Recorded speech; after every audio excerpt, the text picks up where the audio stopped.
everyone, I'm Mark from Way Cool News, and today we're reviewing the Hot Toys 1/6 scale DX08 Joker from the 1989 Batman movie. On the front of the box, much like the DX09 Michael Keaton Batman packaging, we see the Joker in what appears to be a sort of monochromatic stylized image.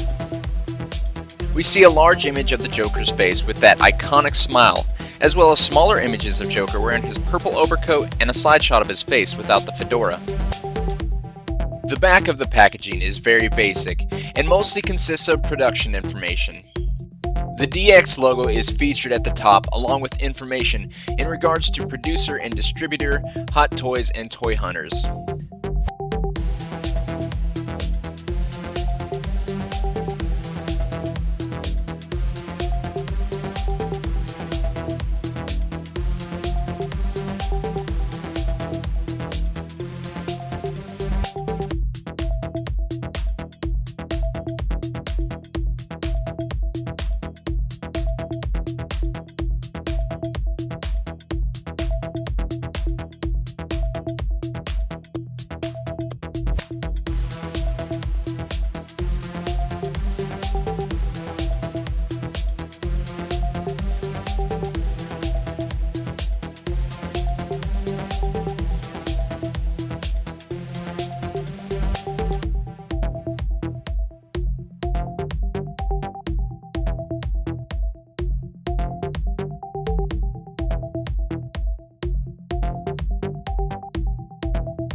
So let's take a closer look at the DX08 1989 Jack Nicholson Joker figure.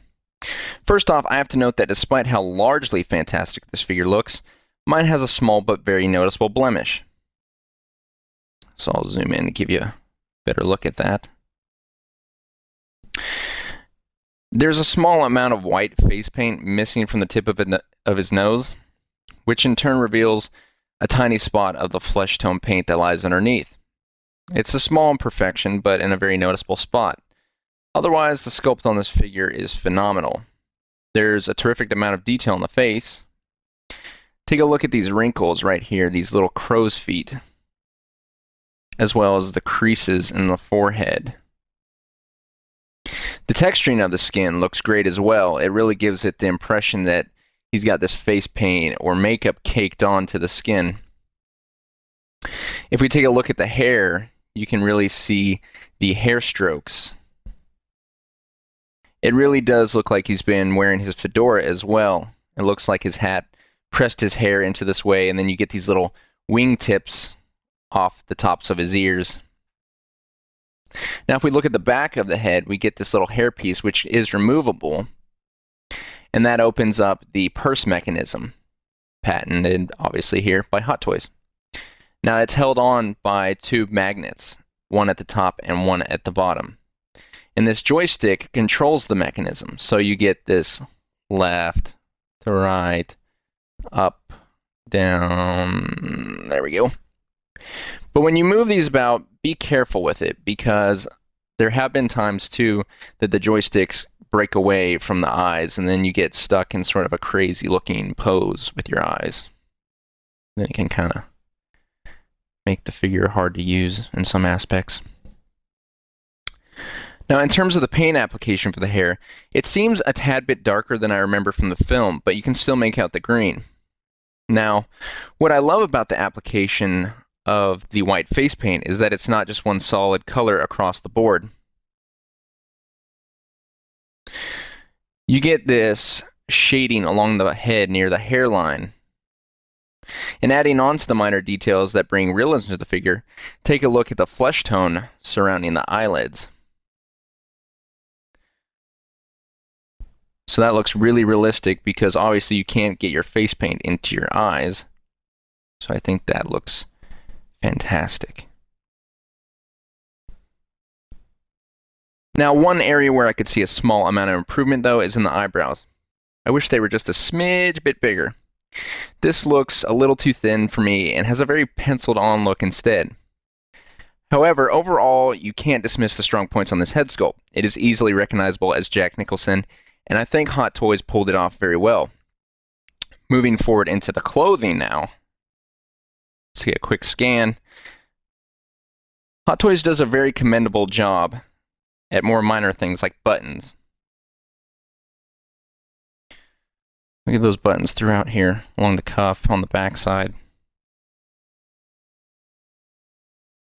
Now, granted, Hot Toys does make very good clothing for their figures.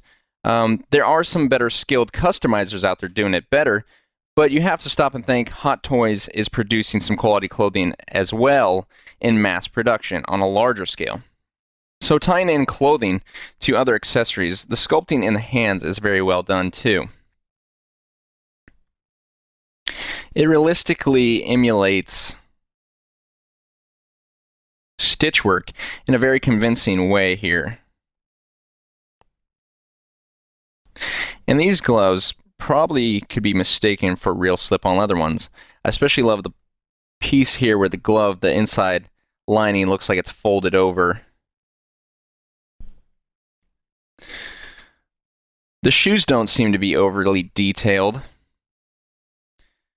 I can't honestly say I vividly remember what Jack Nicholson's shoes look like, but just looking at other figures in comparison, like the DX01 Heath Ledger Joker, I can see they don't look as detailed as those did.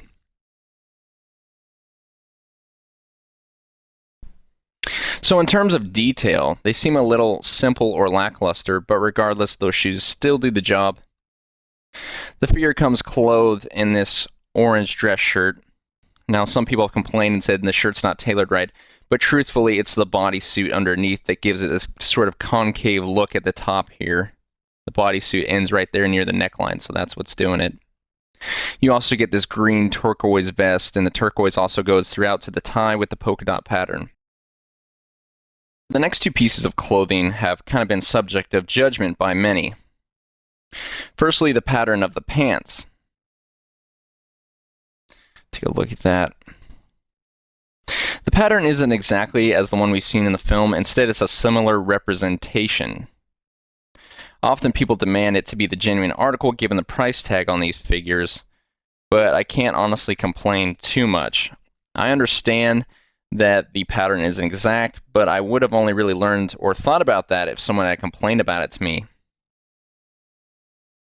You really have to take a close look in order to see it, but there's no way a detail so small will motivate you to skip out on buying this figure. I mean, look, it's just too epic to pass up.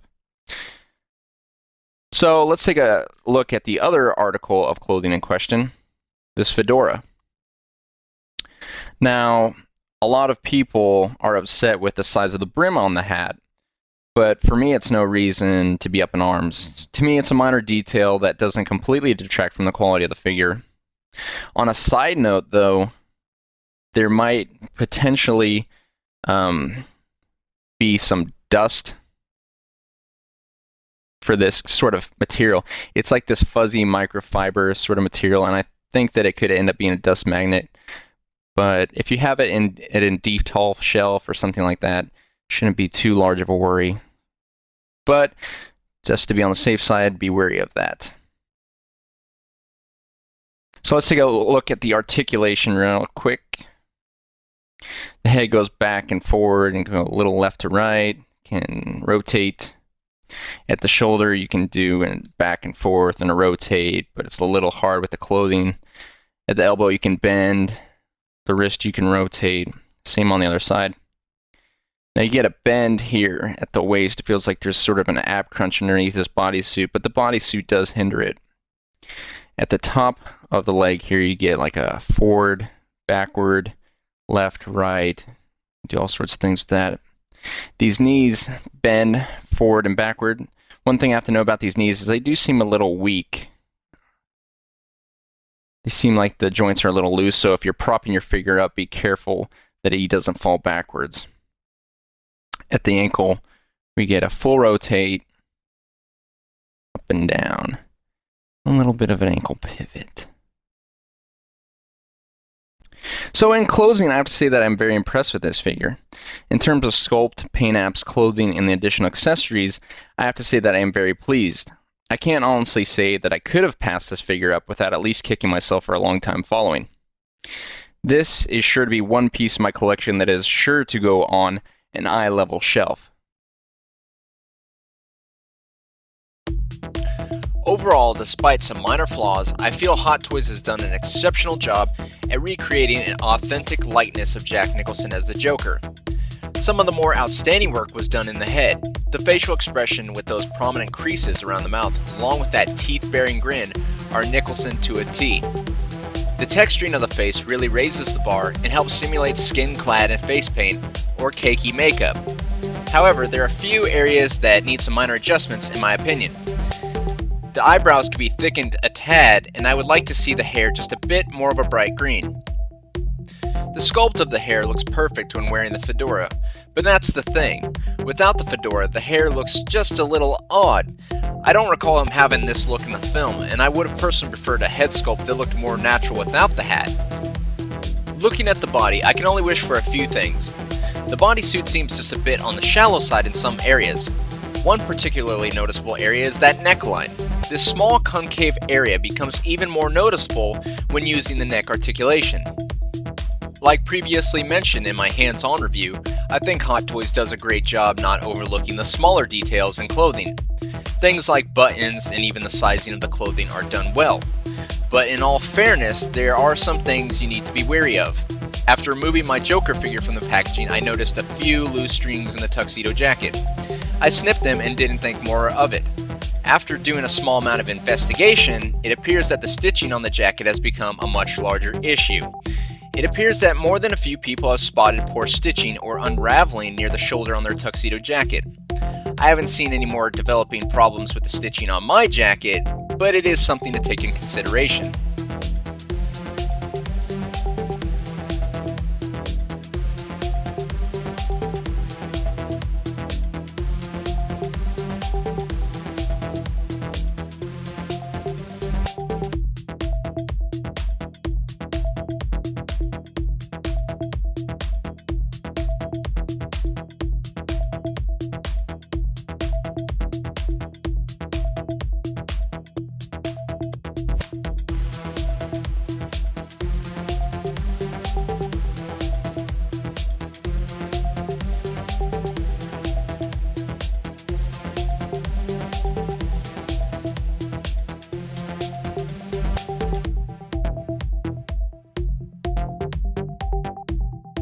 Conclusively, this figure was more expensive than the Michael Keaton DX09, and for me, it was a must-buy.